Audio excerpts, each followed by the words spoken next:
Welcome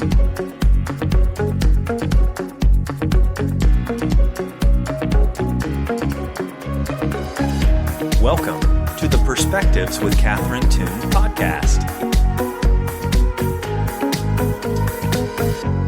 Well, hello, everybody. This is Catherine Toon with Perspectives with Catherine Toon, and I have a couple new friends, but feeling like feels like a longer thing. So I am so excited to have Robert and Kaylee Fukui on the podcast today. Welcome.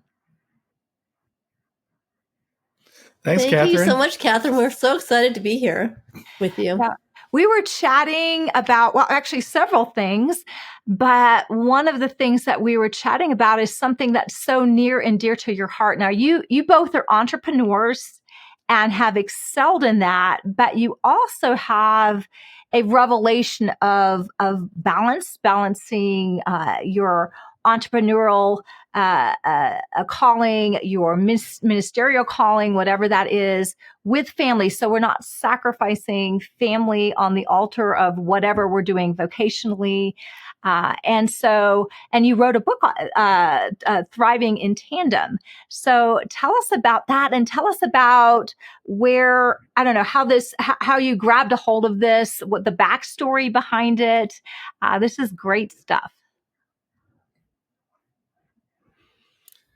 Yeah, so the premise of the kind of work we do, or just how we try to live our life too, is how do you balance faith, family, and your finance? Finance being with your career, your ministry, your business, the thing that provides income. Because I grew up in I'm a pastor's kid, and Kaylee grew up in an entrepreneurial household. So even though they're kind of different vocations, but still the issues were kind of the same. That my dad, he was a great man of God, always in the Word, and he loved his family, I know. But what happens is he was so focused on building the ministry that a lot of times the family took a back seat. So I say it was all about building the ministry and forsaking the family in a sense. And just like an entrepreneurial household, even in seminary, I mean, I've heard professors talking about how you're going to have to sacrifice a lot of your personal life for the sake of the ministry, for the calling. And then we hear in business too, they say, you're going to have to give everything you have, your personal life's going to suffer. They're already laying out the groundwork Yikes. to have a bad life in a sense, right? Not right, in but the right. In the hopes and achieve. Yeah. Right. And so in other words, we kind of buy into it. And then of course, then we learn from our parents, and then I start to do the same thing. It's all about achievements, from sports as a kid, grade school, high school, college, and then your career. And it's always about achieve. And yeah, family's supposed to be first. They say family first, and person of faith, God first. But in reality, how we actually practice that out that's not what it looks like. And so, as I started to kind of live that out, even in our life, I was like, wait a second, time out. I'm working till 2 a.m. in the evening. Yikes. And I said, wait a second, I'm building this business. And I'm like, wait a second, this isn't right. And I was at this desk at 2 a.m. one morning. And I said, God, I don't think this is your best. Yeah. Even I know building a business does take work. There's going to take some sacrifice. But I said, even in the midst of that, I don't think this is your best. I don't see anything in scripture that says you got to sacrifice your family for the sake of the ministry or the business, whatever, that you can still have. In fact, it's the opposite, right? It's God first and then family. Honor your father and mother. The two shall become one when you get married, right? And so, but then we're not two becomes one, because I'm over here working and she's, in the living room trying to entertain herself. So that's kind of, just our own path from childhood to the present that really started to say, wait a second, we should do this better. And then how do we help our clients do the same thing? Yeah, we were able to see patterns from our childhood, because my dad, I'm third generation entrepreneur, and he worked 6 days a week. So he was always at work. And the go-to a lot of times for entrepreneurs is put more time in, because we don't know what else to do. So we figure if you work more hours, even though that might not be moving the needle any on your margin, but we're still put more time in, hoping that we're going to make more money to support our family. Because back then, especially with my dad, your work ethic was everything. So that meant you had to put in a lot of hours. And the family suffered. My dad didn't make it, I don't think, to my high school graduation. Wow. The business became the mistress, and our family really struggled during those years. And we didn't want other families and businesses to struggle as well. I mean, that's beautiful. And one of the things that kind of experience has is that if that's kind of our value, and then we project that onto God, it's really hard to have an intimate relationship with God who's like a taskmaster, because that's not a lovely God. One of the ways that we actually honor God is by honoring and loving and taking care of our family. And so, a new commandment I give you, that you love one another as I've loved you. And so loving in that context means providing for your family, but it also means and fulfilling your vocation or a vocation, but also taking care of the ones that he's gifted you with first and foremost. And so I think that's amazing. How have you guys, because you guys are incredible achievers. You can just see it. I can so relate to this because I was driven that way too. It's this whole concept of performance. So yes, I remember this. How were you able to you had your 2 a.m. experience, Robert. Kaylee, was there a time when it kind of hit you sort of smack dab? Kaylee, what was your experience that you had when you kind of woke up and was like, dang, something's wrong with this picture? Was there one experience that was just the whole growing up, sort of being sacrificed on the altar of this entrepreneurial vision that your dad had? Oh, it was really challenging because most kids just want their dad to be home and play with them. You know what I mean? My dad would work Christmas Eve. He worked the day after Thanksgiving. And then later on, I started working in the business. So he would take off and go do family stuff. And I would be the one stuck having to work while everybody else is having fun. And I'm like, hey, I want to go have fun. It's not this baby, or this business is not my baby.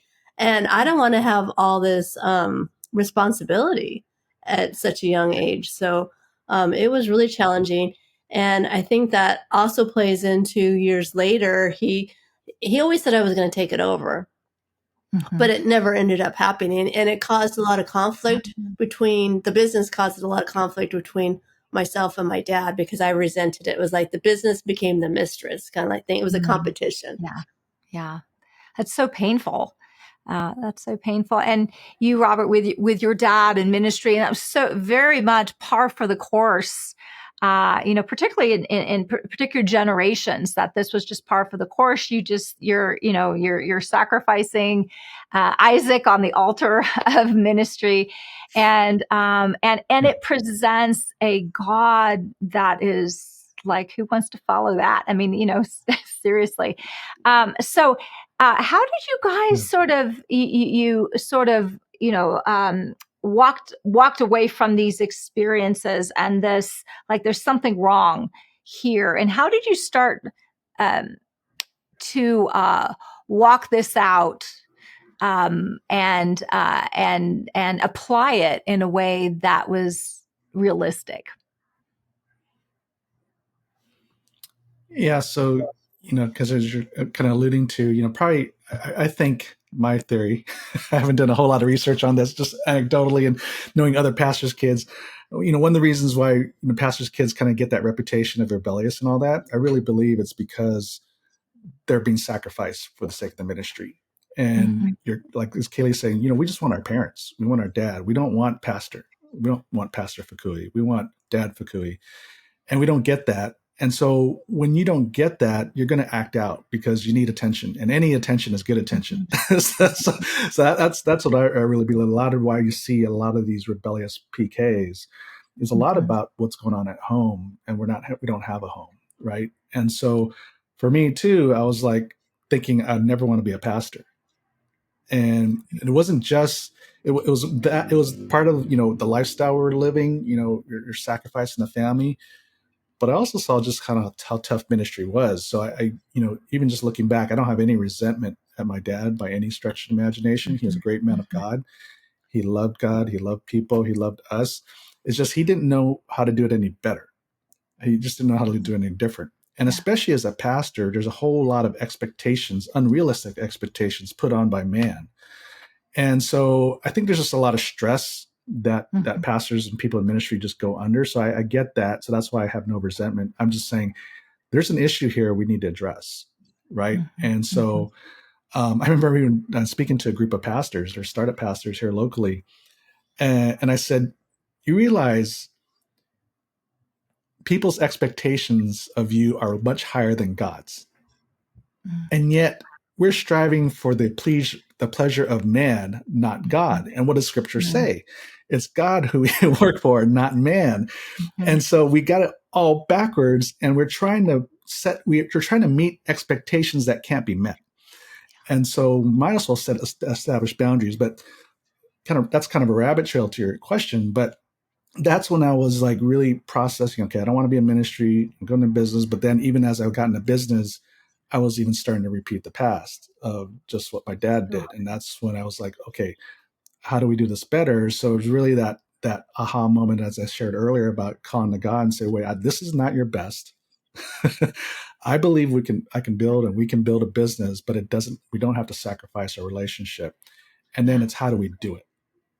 And so, and the scripture is ripe with examples. And one is, boundaries. You have to establish some healthy boundaries between business and home. And you have to be able to say no to things. We get so inundated by opportunities, whether it's business related or career related or even volunteer. We're elders in our church, and so there's always opportunities for them to want us to serve more, right? And so there's all these opportunities to say yes to things, and we'll say, wait a second, we have to establish some boundaries on what we say yes to and what we say no to. And when you grow up in a ministry household, you're just wired to say yes, right? To serve. Right. And so I always give the example of in Acts chapter 6, where the Hellenistic Jews were complaining to disciples that, hey, the widows and orphans aren't being taken care of. The widows weren't being taken care of. They're not being fed and all that. And so like many of us, we would see this like, oh my gosh, we got to take care of this, right? And we would jump to the opportunity. But the disciples had in their wisdom said, no, it wouldn't be wise to wait on tables and sacrifice on moving the word of God forward, because their calling was to spread the gospel. Right. So it wasn't that feeding the widows weren't important. It just wasn't in their call. And so then they gathered godly men like Philip to do the work, that part of the work, so they can fulfill their mission.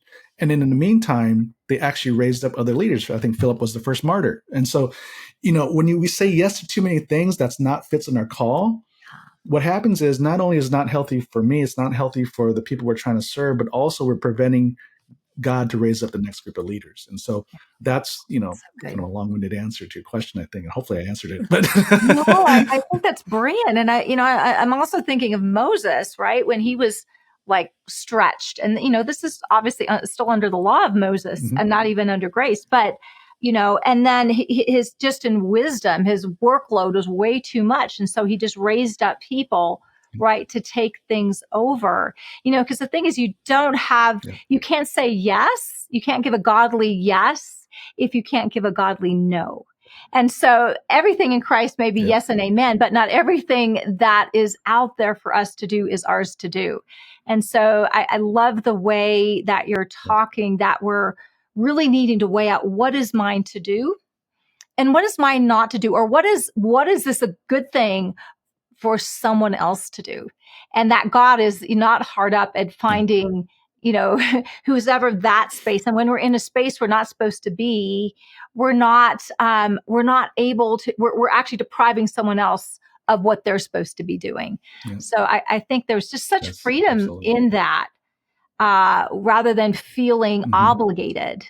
And and you're so right. When you're, this is one of the reasons why, the pastors' kids get rebellious. It's like, I don't want that, but isn't it amazing that it went from that in the ministry setting to that in the business setting, and that you, Kaylee, had the same issue and problems with your relationship with your dad because of that, and it's such a painful quagmire, and we need permission. We need to give ourselves permission, and we have permission and really a mandate from God to really to really say yes to the things he's having us do, and a definite no. I mean, Jesus said no, I mean, and sometimes it made him look really bad. It was like, go heal Lazarus. And it's like, doing what the Father says, no, I'm not healing Lazarus. And it didn't turn out good. And you think, bad Jesus, right? But right. And, heartbroken at the consequences, but in following the Father, he had something better. And so sometimes the no may not look super godly at the time, but the fruit that's going to come from it will be godly, and it's fruit in your marriage and things like that. What other wisdom do you have for us in helping us navigate this? Well, I think, just tagging on to what you just said about the time, I think when we're so quick to say yes, it fills up our calendar, right, with stuff. And saying no doesn't necessarily mean no forever. It could just be no for the moment. And what I like to say is maybe just give it a pause to see is this an opportunity that's meant for me? Is it meant for somebody else, or what? And sometimes, like, opportunity, like, say I was asked to be on a board for a nonprofit that helps develop entrepreneurship in third world countries and underserved communities. And it fits, talking about purpose. I mean, it fits me and my call about really helping entrepreneurs, especially doing kingdom work. But I said, let me walk this out with you. Let's have some conversations. Like in the past, I would just say, yes, this is great. This fits, right? Yeah. But also Kaylee would always ask me, did you pray about it? Because I'm not praying about these situations because I don't know he's even thinking about them. Right. And so I usually say no, because I haven't prayed about it. And so this time, because also what I'd done was I'd established a boundary of accepting only sitting on 5 boards at a time. Because I had at one point, I was on 7 boards. Everybody wants Robert for their board because he's good at so many things. And so I said, okay, well, I won't be on more than 5, which means I have to start paring back the other 2. And then I got it down to 4. So anyways, that created an opening potentially, right? So anyways, this guy's asking me to be on the board. And so it seemed to fit. But I'd say because I had a boundary of only 5, I had to make sure this last position I fill is really something that I should do. Yeah. Right. In the past, because I didn't have that limitation, I would just say yes. Right. But because I had this limitation, now it's forced me to go really evaluate, is this right? Is this a good fit? Right. And so basically we had some calls, almost like coaching calls, and we met for coffee, and it was a period of time. And I realized the amount of work he was wanting for this board position was more than he had let on in the beginning, and also more than I felt I could fulfill and do a good job. Yeah. Because whatever I'm going to do, I want to do it really well. Yeah. And I wanted to make sure, number one, I had the capacity to do what he was expecting.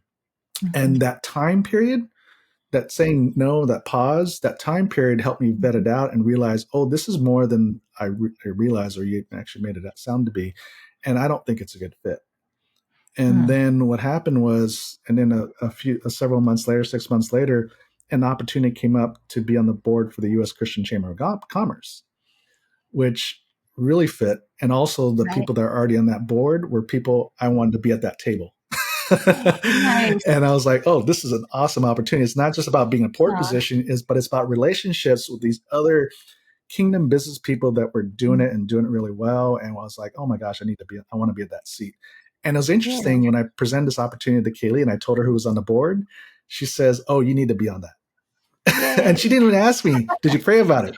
That's the first time she said, so she must have heard from God right away. But anyways, all to say is the time thing is huge. That's what I've learned, is that time thing is huge. Pausing it and really let it vet out. Let God really guide you and literally have some more clarity on what this opportunity really is. Because a lot of times the opportunity that comes in front of you looks better than what it really is, but time reveals all things.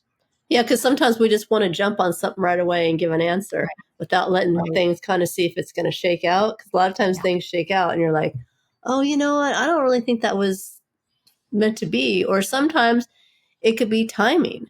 You know what I mean? Like when we did our book tour, there was tons of things we wanted to do. But when we did that, we didn't have the capacity. So we had to say no to a lot of good things because we knew there was no way we could do it and do it well.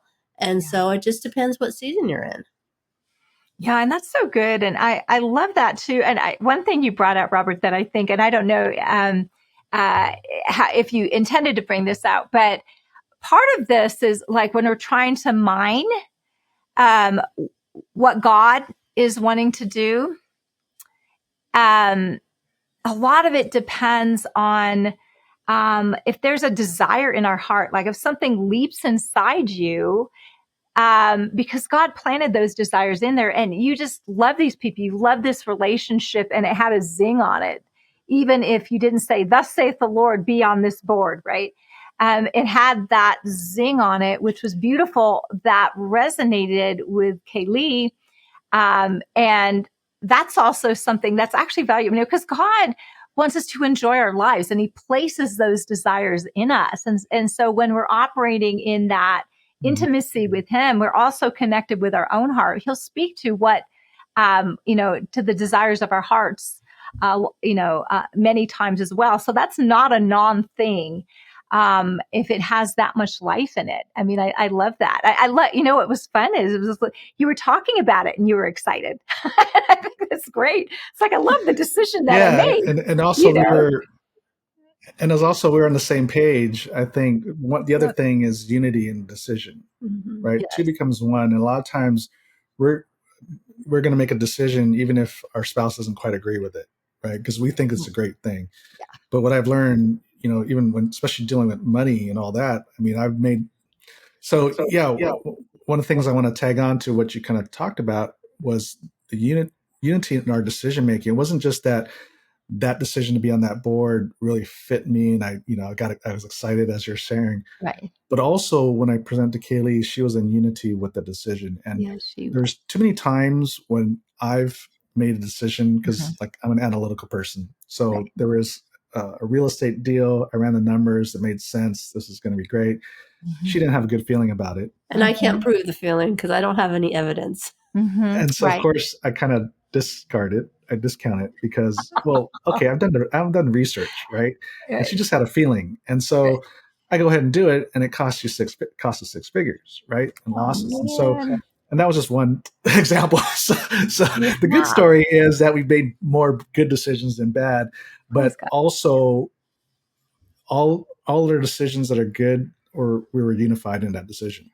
Yeah. And that's beautiful. Yeah. Yeah. And so we know is that we have to be unified in the decision in order to move forward. And so, that board such example is another one of those examples where we're just unified in that. And so, and it's been a blessing to be on that board. And then all the financial decisions we made, other real estate decisions we made, we've been unified in that. And it's just been, God's blessed it. And I think it's because, number one, I'll just talk to the men. It's not that God doesn't speak to us. It's just that we don't listen. And I think women have a discernment to them. I think God's gifted them with that extra discernment that we may not have.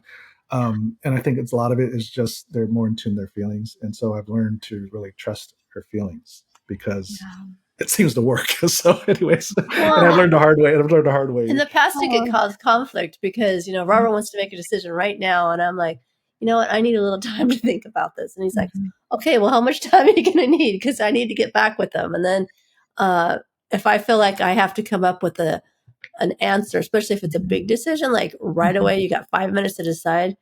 I don't like to be pushed in a corner like that. So usually I'll just be like, no, it's okay. I don't think this is right for us, or, I don't feel comfortable. Yeah. And God doesn't pressure. So, you've got 5 minutes and counting, a lot of times you can say, wow, that sounds great. Let me pray about it. Let me think about it. If you're not in that context where prayer is what you would be bringing up. But, so you don't always need to give an immediate answer, because the thing is, if it's right, as you sit with it, it will feel more and more right. Let peace be the umpire of your heart, sifting, deciding all things.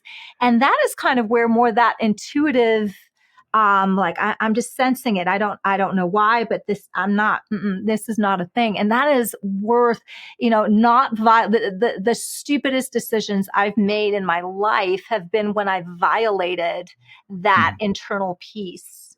And you pay a price for that. Not that God's punishing you. That's not the thing. It's because there are consequences when we're not following that leading. And as believers, we have such we are able to follow what God is saying. Like He wants us to prosper. He wants us to enjoy our lives, and He knows the cost of all those things. Because sometimes you could make a lot of money, but it's not worth it because it'll take you away from family too much. And so obviously He's a masterful leader in that. And it's beautiful because you both, and because you guys are kind of connecting with God in both ways. And it's not like you throw out your brain, run the numbers, do your pro con, and then take that to the Lord and just see how it's sitting with everybody. I get nervous. And I'm right with you, Kaylee, when it's like, when I have to make a decision,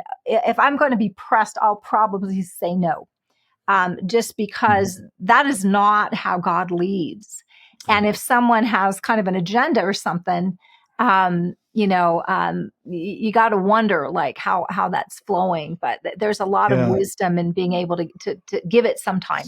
Oh, for sure. Because I've learned from Kaylee, I picked that up, is like when someone's pressuring you like that, they're usually covering something up because they don't want you to think about it, because you might find out this isn't a good deal as it really is. And I remember even one example many years ago that there was a investment opportunity that came up. There was some good friends of ours from church invited us to this investment pitch, and she was inviting a lot of people to this thing. It was supposed to be the next greatest company that's going to go IPO the next year. We're going to make a lot of money, and we're going to be able to give to the kingdom and all that kind of stuff. And she had a great heart, and she didn't mean anything. She didn't have anything bad about her. But the founder of this company that we were listening to was laying the pressure, talking about the who's who is investing in this company, from people in the entertainment world to sports to even ministry, even throughout our pastor's name.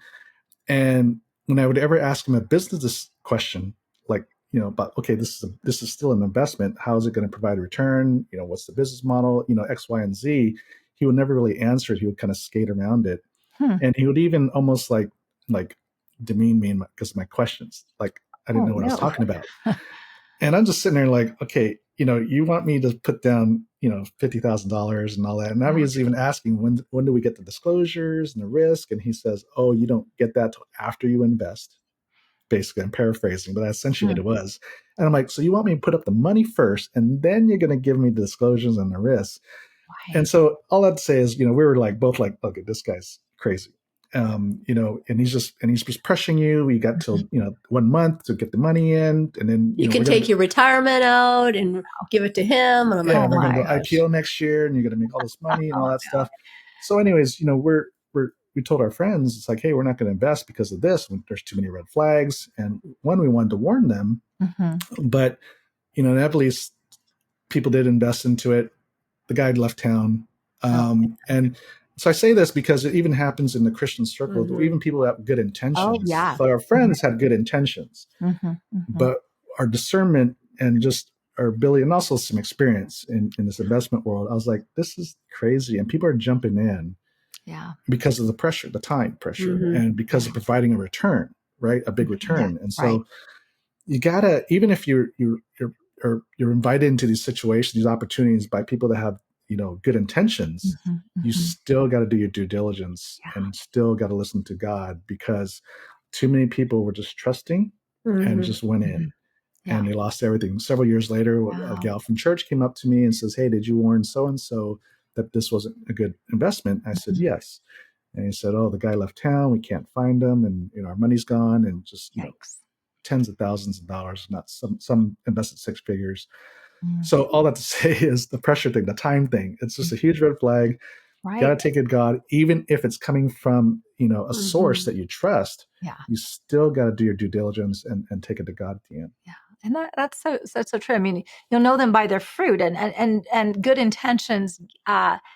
Yes, but the sons of God, the mature sons of God, the mature daughters of God are led by the Spirit of God, not by pressure, not by fear, not by greed. Right? I mean, obviously, if you're in business, you're there to make money. That's great, and we need lots of it. So send it. But but we're led by the Spirit, and so and I've seen this in circles too with investing in a total kingdom project. It wasn't just a business project that would feed the kingdom, just a kingdom project, and boom, left town, and it's just and it's heartbreaking. It's heartbreaking. And so this is where, when we're also working as a couple, that helps us, because someone's able to pick up red flags that we're not picking up, right? Mm-hmm. Yeah. Exactly. And I pray about that. I'm like, Lord, if you want us to make a whatever decision, I'm like, give us both a peace about it. Like, because we've learned the hard way. If one has peace and the other one doesn't, we usually don't move forward. Yeah. Yeah. That's so wise. That's so wise. That's because that's not something, peace is not something that the enemy can counterfeit. If you're really connecting, not just what sounds good, what feels good, but just really connecting internally with God inside. It's not a counterfeitable fruit of the Spirit. So yeah. Wonderful. Any other insights that you have in balance that you want to share from your book, or just from your experience, from your testimonies? Yeah, and it's all pretty much from experience. But time, going back to the time thing, the reason why our life gets out of balance, I said earlier, we say yes to too many things. We're not in control of our time. Right. We just let time take control, and we just fill up our calendars with stuff.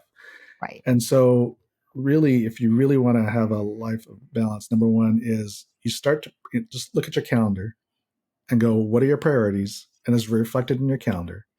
If not, let's fix some things. So faith, right? The first thing on the calendar is my quiet time and prayer time in the morning. Nice. Second, then it's our prayer time with Kaylee and I. And then I go for the walk. And then I get my start the business part of the day and stuff like that, date nights or trips, whatever. So you put those things as priorities on your calendar first, and then you fill in the rest. Otherwise, what happens is we fill in our calendar with the business and the busyness and all that, and we're trying to fit our personal life and God in somewhere, right? We know Sundays we'll go to church, check the box, right? Yeah, right. But really, are we building a relationship with God? Are we really connecting with our spouse? Are we spending the time to connect with our kids, right? And it doesn't take a lot of time. It just takes connection and intentional time and connection. So 5 minutes a day of just connecting and asking Kaylee, how are you doing? Like really asking how you doing, not thinking about work or not checking my phones as I'm talking to her, right? But really connecting. I mean, even that is better than an hour or 2 hours just doing errands. Yeah. Right. And so think about the quality of time that you can do and really just take better control of it. Well, and I also want to encourage the couples out there and the families to pray together, because, oh my gosh, Robert, I love it when he prays for me. And I think men have probably no idea how encouraging it is, excuse me, for their wife to have someone speak a blessing over them. There's nothing like it. And what a great way to start your day. And what's the stats on people that So the Marriage and Family Council, I believe, they did some research on this, and the couples that actively pray daily together, not just dinner time prayer, we're talking about active prayer, intentional prayer. The divorce rate is 1 in 1,100, so it's basically a fraction of 1%. Wow! But yet, Barna research shows that only 8% of Christian couples pray daily together. I know. And wow! The stats aren't different for couples in ministry.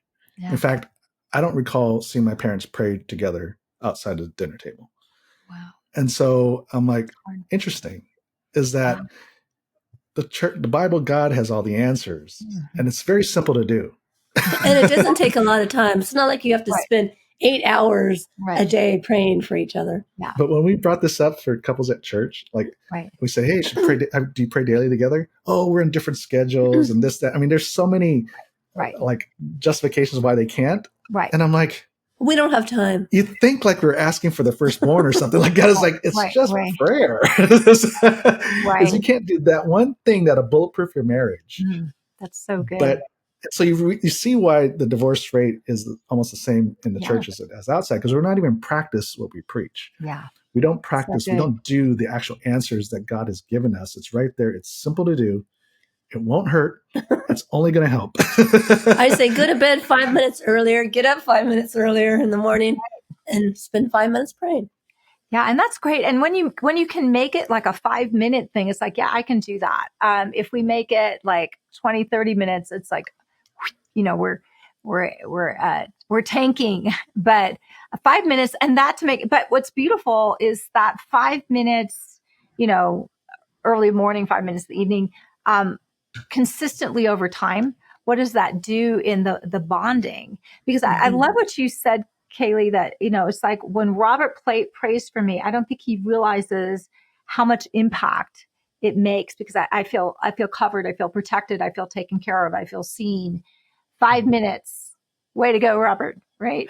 And so, and hopefully that 5 minutes turns into 10 to the 15. Yeah, you can go longer if you want. You can go longer. Yeah, you can, sure. But, particularly when you're trying to start something new, right? Yeah.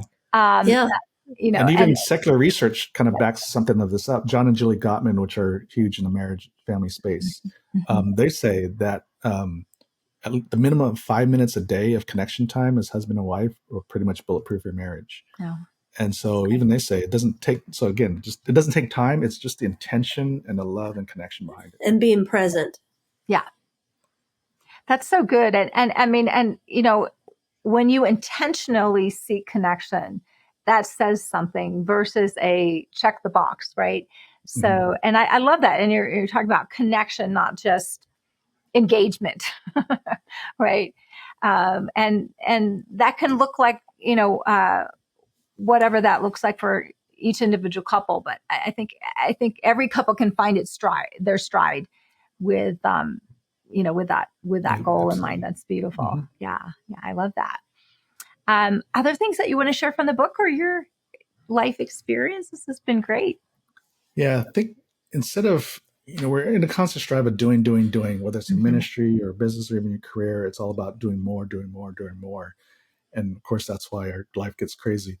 So, but think about in terms of margin, not just more, not more volume, not more sales and all that. Think of in terms of margin. So in other words, for our time perspective, can we get more done in the same period of time? Right. How can we, in the money side, how do we make a little bit more money for every transaction? So it's not just about more. So we're in business, especially we're running on thin margins. In ministry too, we're running on thin margins. Yeah. And so what we do is we try to make up for those thin margins with more time, more doing. So like just even on a volunteer perspective, I really felt called to mentor the next generation of young entrepreneurs, especially kingdom leaders. So I can do one-on-ones, but I see what would maximize my time and what create greater outcomes if we meet as a group. So like tomorrow morning, we have our once a month Friday mentor time. So there's 6 of us, six young, business owners from our church that I mentor once a month, and I do it as a group. And so that maximizes my return in a sense, right? I get to touch more people, and we still have connection time even throughout the month. But I can, if I did one at a time, it'd take up a lot of time. But if I can do it as a group, if I can do it as a group, it maximizes that. But it also creates greater enrichment too when we're as a group. And even for my times, like where should I focus my time as opposed to what should I just keep doing? Kind of goes back to what I said earlier. We can just keep doing stuff and saying yes to all these things, but what's the most productive use of my time in my business? And if I focus my area in the productive use of my time, then I'll see greater outcomes in the business. You'll see it grow. Yeah. And then the money's the same thing, not just keep spending money in marketing, but how do I make sure I get good returns on that?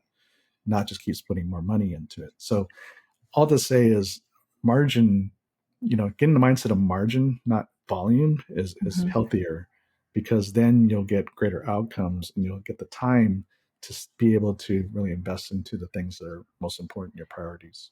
Yeah. Well, and I want to say too, one of the guys that he's mentoring we're praying for him to come to know the Lord. So all the other guys know the Lord already. So I'm like, this is great. Right. What a fabulous setup. environment for him to be in and make some friends, and you know what I Yeah. mean? That's Just so a matter great. of time before he comes to know the Lord. Yeah, that's brilliant, and I love that. And so a lot of what I'm hearing you say is kind of mindfulness of like, what are we investing, and maybe we need to reevaluate how we're doing what we're doing, being more efficient, and so that we're freeing up those margins, which is so Yeah, wise. evaluation on what's going on, and assigning some kind of metric to it. Not everything Mhm. can have a metric to it, but everything you can have some kind of metric. Like Right. the mentor time. What's the return on that? Mhm. Like, am I seeing the fruit of this mentoring time? Right. And that's why I said, can we do it more? And then on the business side, I know we have a mixed audience, but just to get, hopefully this is a good example that lands Well, they're across the business people in board. the audience, so we're good. Keep Yeah. going. So, for example, we had a client that was losing $800,000 a year. Wow. And so they wanted more. They said, we need more sales. We need more sales. We need more sales. Mm. And I'm looking at it like, you already made $5 million a year revenue. There's no reason why you should be able to make a profit. Right. And so I said, let's Right. figure out what's going on. Mhm. And so basically I went down from the P&L to their analytics and say, where can we increase margin? Both are there areas we can increase price, and then cost is an area we can reduce expenses, but Right. not from just cutting costs, but I said by increasing output or outcomes. So for example, they were doing Google ads to sell on their website. And I said, can we increase or decrease the cost per click? So every time someone clicks, right, you get charged. But Right. the more response and engagement that ad gets, the lower your cost per click has, which means more traffic goes into your website without putting in more sales dollars or marketing dollars, right? So that's by better copy or pictures, whatever. So that's where we kind of figure out how to improve that. So that's just an example of, it wasn't just about spending less money. It was about how to get greater outcomes. Yeah. So but if you're not measuring things, measuring your time, measuring your money and all that, we don't know what to fix. We're just going to keep doing the same thing over and over and over again. Right. But we start to measure and take account for your time and your money, and then go, okay, what can we fix to improve? And it's always a series of small changes that turned it around from losing 800,000 liras to profitability. Wasn't about more sales. It was actually by increasing the outcomes and creating more efficiencies. But in the search of greater efficiencies, like the Google ad thing, it did increase sales because I was getting more traffic. We were getting more traffic to the site by increasing those outcomes on the ads. And so, anyways, but it's all about measuring what you're doing. Yeah. And then questioning everything that you're doing instead of just doing the same thing over and over again, expecting different results. Right. And then trying to do the same thing over and over, running harder, doing more. Right. Exactly. Right. And Wow, be teachable, because, there's all kinds of people out there that can come in and help you too. Yeah. Be more, productive and look at your margins. And I mean, there's so many things out there. Yeah. And that's really true. You're Wisdom. actually, I'm very encouraged because I'm in the process of kind of overhauling a lot of my stuff too right now. So I was like, oh my gosh, we're doing something. This is good. So thank you for confirming it. So that's great. That's great. I love that. We're kind of getting a little bit at the top of our time. Any final things that you want to, words of wisdom, that you want to add? I would say, going back to how we're conditioned, how we're raised, right? To achieve. Right. And the fear of, you got people agreeing, faith, family first, right? So we agree in principle, but it's so hard to make that switch. Right. And because we think if we prioritize our faith, our family, it's like taking our foot off the gas pedal on the business and things are going to suffer. Right. And so that's not God's way, right? It's give God your best and your first fruits, and he'll bless the rest. And we use first fruits. A lot of times we talk about our offering, our money, but I even say time too. Yeah. So first fruits for me, right? The first fruits is the best of, right? The best of before the actually harvest is, but that first good fruit is your offering. So for me, for time, my best is first thing in the morning because my head's clear. I don't have all kinds of stuff going on. I haven't checked emails or texts. I intentionally don't check emails or texts. Wake up in the morning, I just go to my prayer chair. I'm fresh. My mind is clear. I'm praying, I'm reading the word, I'm giving God my best. Mm. And it's amazing what downloads you get in those periods. But we're too into a rush, and we get going. The first thing we're doing is checking our phones and checking emails and all that. So you realize it's counterintuitive, but when you start to really prioritize your relationship with God, and of course your relationship with family, you'll have better clarity. The peace that you have in starting the day is you'll get downloads, you'll have better clarity and focus on the work at hand. You'll actually perform better in the business or in your ministry, in your career, when you start well during the day. And the blessings will follow, the money will follow when the priorities are in the right alignment. And so it's really encourage listeners to really start, like I said, just start small, 5 minutes a day, right? Just start small, and you'll start seeing the fruit of it. Yeah, and that's so great. Go ahead. Sorry, Kaylee. Sorry. I was going to say, what comes to mind for me is love language. Find out what your family's love language is. I love the book, The 5 Love Languages. Yeah. Because a lot of times we give what we need. So I'm an encourager. So I'll give people encouraging words. But, maybe they need a hug. Maybe they need social gift. Oh, yeah, gift. Oh, yeah, honey, that's a good one. He says he's gift, but now you're changed, right? To I didn't. Affirmations. Probably more a word of encouragement. I didn't realize that I was probably more of a words of encouragement guy. I think a lot of guys would say they're not words of encouragement, but what I realized when Kaylee she's better at this than me, giving words of encouragement, as you can hear. But it felt good. I was like, oh, this is nice. And I realized maybe I didn't think I was words of encouragement because I didn't really get it growing up. And so I kind of overcome that by doing stuff. Right. And I think gifts was the way of overcoming. So the reality is, the thing that you lacked as a kid growing up is probably the thing that you need the most.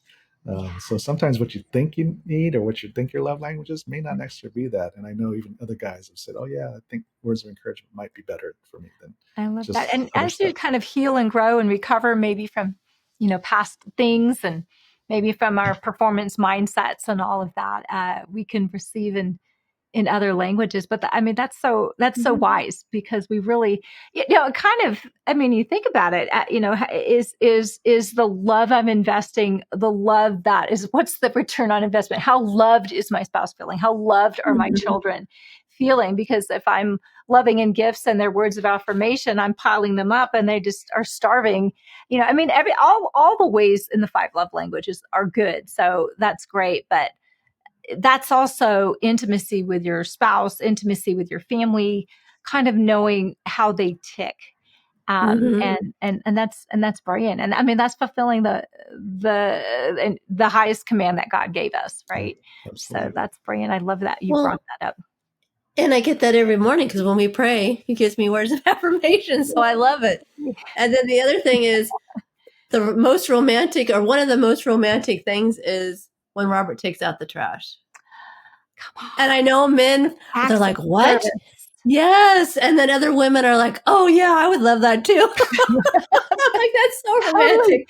This is how to win with your wife. Just saying, is this great? There's brilliant. Get that trash can clean. Yes. It's a simple thing. Sometimes we try and make things a lot more complicated or difficult than it really is. Yeah. Well, you're serving, and that makes you feel loved, and that's brilliant. I love that. I'm wonderful. Well, how can people get your book? Where can they find you? What other things are going on? Just share how we can contact you and receive from you more. Yeah, if you go to marriedentrepreneur.co/perspectives, name of your podcast, the landing page will take you to, there's also a free gift for better balance for married entrepreneurs, and our book Tandem, the Married Entrepreneur's Guide for Greater Work-Life Balance, is also on there as well. So you can grab a hold of that. Yeah, that'll be great. Well, it has been a joy. I'm glad we finally were able to connect, and I apologize for the wonkiness with the internet, but we did it. We made it through. It worked out great, and you'll have to come on again. I really enjoyed it. Would love to. Oh, thank you so much. This has been great. It's been great. Yeah, wonderful. All right, everybody, like, share, do the things, and get their materials. And everybody have a fabulous day. Take care. Bye-bye.